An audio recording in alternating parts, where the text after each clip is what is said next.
সুতরাং রানুবাবু, নিশ্চয় আপনি আপনার উত্তর পেয়েছেন। যখনই ডাকবেন আমরা আসবো, কেন আসবো না, সব জায়গায় আসবো। যা বলছেন আপনি, যে সমস্ত কথাগুলি, সেই উত্তরগুলি আপনারা জানেন সবগুলো। কেন এই ঘটনা ঘটেছে?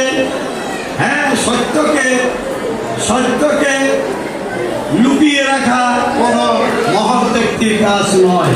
সত্য মেয়ে বোঝেন, সত্য প্রকাশিত হবে। ঠাকুর বলেছেন, সত্য চিরস্থায়ী, মিথ্যা ক্ষণস্থায়ী। যেমন এখন যে কথাটি আজকে আমাদের বরকতুল্লাহ ভুলু মহোদয় আমাদের আজকের এই মহতি সভায় সুদূর বিদেশে থেকে, চিকিৎসারত থেকে তিনি যেভাবে আমাদের যে এই উৎসবে সর্বাত্মক সহযোগিতা তিনি দিয়েছেন, তার অনুসারীরা কামাখ্যা বাবু,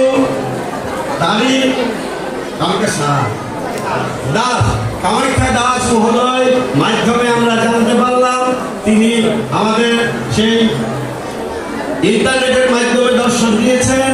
তা আমরা খুবই কৃতজ্ঞ ওনার কাছে। মনে রাখবেন ভুলু মহোদয়, আমরা কখনো কারোর প্রতি আমাদের অনুরাগ নাই, বিরাগ নাই। যারা দেশের জন্য কাজ করবে, জাতির জন্য কাজ করবে, সম্প্রদায়ের জন্য, এই সনাতন জাতির জন্য যারা কাজ করবে, তাদেরকে আমরা কখনো ভুলে যাই না। এটা সনাতন ধর্মের যারা অনুসারী, তারা কেউ এটা করে না। আশা করি কাজ যাদের ভালো হবে, তারা এই সনাতন জাতির ভোট তাদের পক্ষেই যাবে, এটা মনে রাখবেন।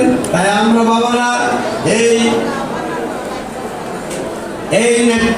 নেতাকে আমাদের সম্মান প্রদর্শন করছি এই আসর থেকে, এবং তার এই বক্তব্যকে আমরা কৃতজ্ঞতা জানাচ্ছি।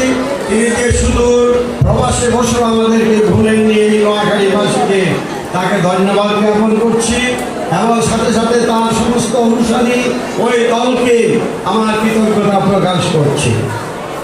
বাবারা, মায়েরা, আমরা আমাদের প্রায় সময় অনেক করিয়েছে, যদিও এই দীক্ষা আমাদের আজকের এই অধিকার যথাসময়ে করা উচিত ছিল, তারা আয়োজন করতে দেরি করেছেন। আমি আর বক্তব্য বাড়াবো না। সবার প্রতি রইল আগামী এই যে রোববার ভোর থেকে যে